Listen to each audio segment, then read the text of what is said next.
Selamat pagi Bapak dosen, selamat pagi teman-teman semua. Terima kasih atas kesempatan yang diberikan kepada saya. Di sini saya akan menyampaikan hasil review saya dari buku ke-13 mata kuliah kajian seminar masalah-masalah sosial.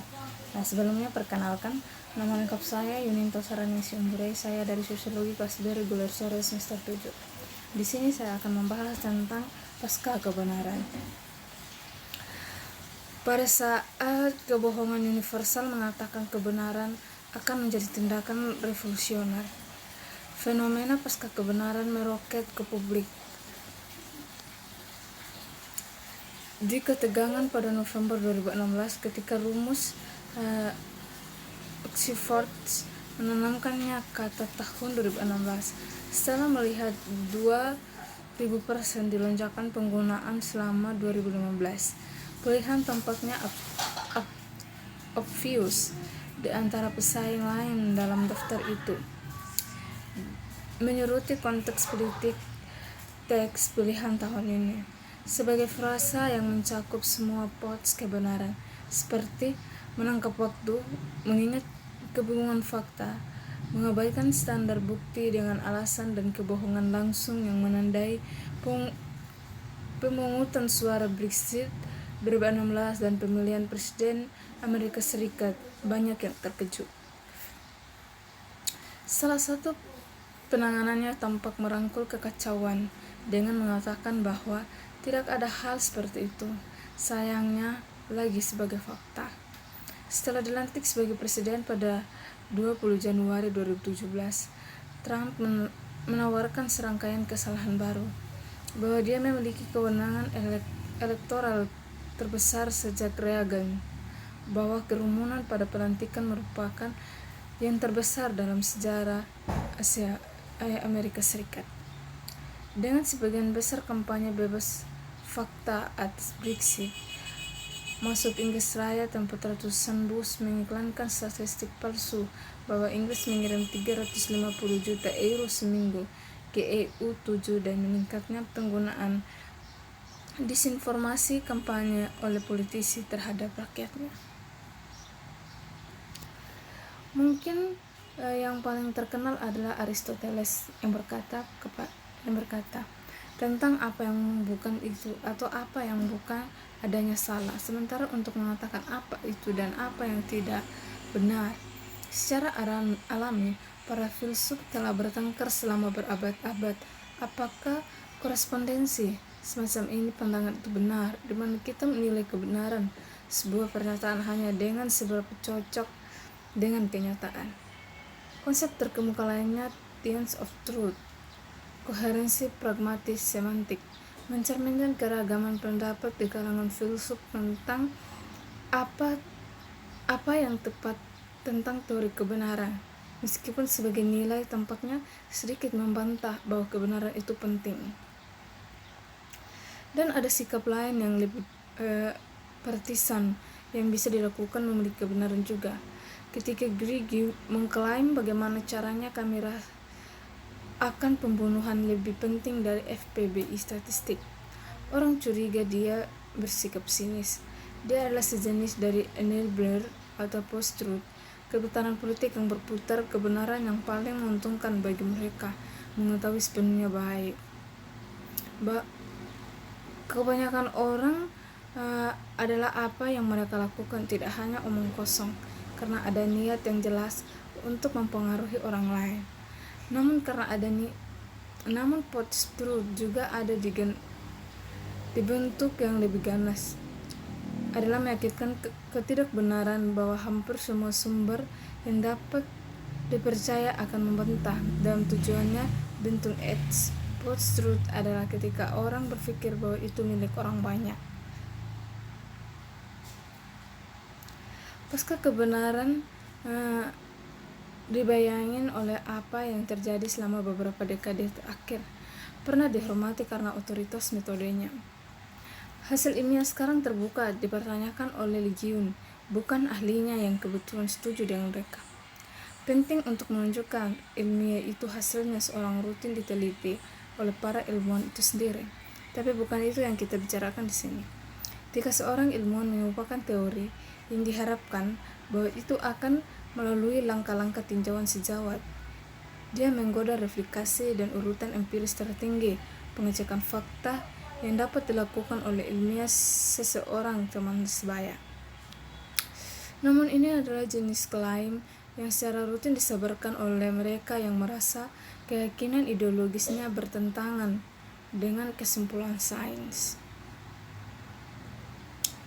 Dalam beberapa kasus, orang awam merasa itu adalah kepentingan mereka untuk mempertanyakan baik motif maupun kompetensi ilmuwan. Dan disinilah sains penolakan. Salah satu klaim paling umum yang dibuat oleh orang yang tidak menyukai beberapa hasil ilmiah tertentu adalah bahwa ilmu pengetahuan masuk yang menemukannya bias. Pada level tertentu, seorang mungkin berharap bahwa pengenalan semacam ini akan efek berbahaya yang dapat dimiliki oleh keyakinan non-empiris. Investigasi empiris akan menjadi tanda penghormatan yang tinggi standar ilmiahnya.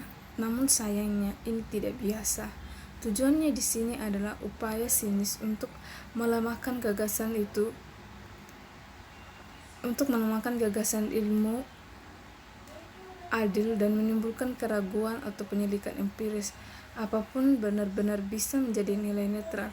Setelah diterapkan, tampaknya ini adalah langkah kecil untuk membuat kasus yang dipertimbangkan oleh teori-teori lain. Namun kritikus lain sedikit lebih keras dan mengatakan itu ilmuwan yang dipilih tidak dengan sendirinya mengikuti ilmu pengetahuan yang baik. Standar khusus bahwa mereka berpikiran tertutup dan buta terhadap kepentingan egois mereka sendiri. Beberapa di antaranya berdasarkan kesalahpahaman langsung tentang bagaimana sains bekerja, berdasarkan kesalahan gagasan bahwa jika para ilmuwan hanya akan mengumpulkan cukup bukti. Tapi ini bukan cara kerja sains. Seberapa bagus buktinya, teori ilmiah bisa tidak pernah terbukti benar. Karena bukti ilmiah dikumpulkan sedemikian secara teoritis, mungkin bahwa seberapa bagian data masa depan mungkin datang dan menyangkal teori. Ada beberapa sumber yang bagus tentang sejarah bagaimana penyangkalan sains lahir dalam perdebatan tentang rokok. Sisi ekonomi dari cerita ini berlawanan dengan ideologis yang kemudian muncul darinya. Sangat penting untuk memahami bagaimana apa yang mungkin. Sepertinya oposisi berbasis politik dapat berakar dalam kepentingan moneter. Dalam hal ini, ia menguatkan cerita tentang bagaimana ada begitu banyak dorongan tentang perubahan iklim.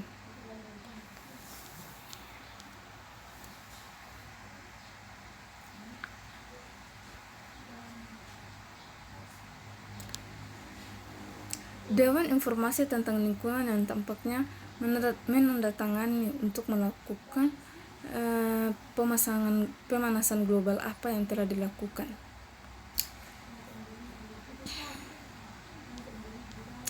Pada tahun 1998, American Petroleum mengadakan serangkaian pertemuan di Washington, kantor untuk membahas industri potensial tanggapan terhadap iklim utama.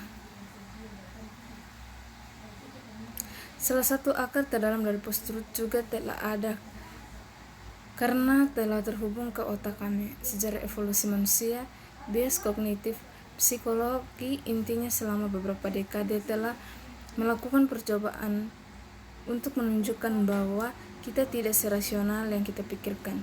Beberapa karya ini berhubungan langsung dengan bagaimana kita bereaksi dalam menghadapi kebenaran yang tidak terduga atau tidak nyaman. Di luar mengabaikan sebagai kepercayaan orang-orang bodoh yang mungkin tertipu, namun dalam percobaan lebih lanjut dikerjakan oleh Festigal dan yang lainnya menunjukkan bahwa sampai singkat tertentu atau lain kita semua menderita disonansi kognitif. Tetapi ada aspek lain dari gangguan kognitif, keuangan yang tidak boleh dianggap remeh, yaitu kecenderungan irasional seperti kecenderungan yang diperkuat ketika dikelilingi oleh orang lain yang mempercayai hal yang sama yang kami lakukan.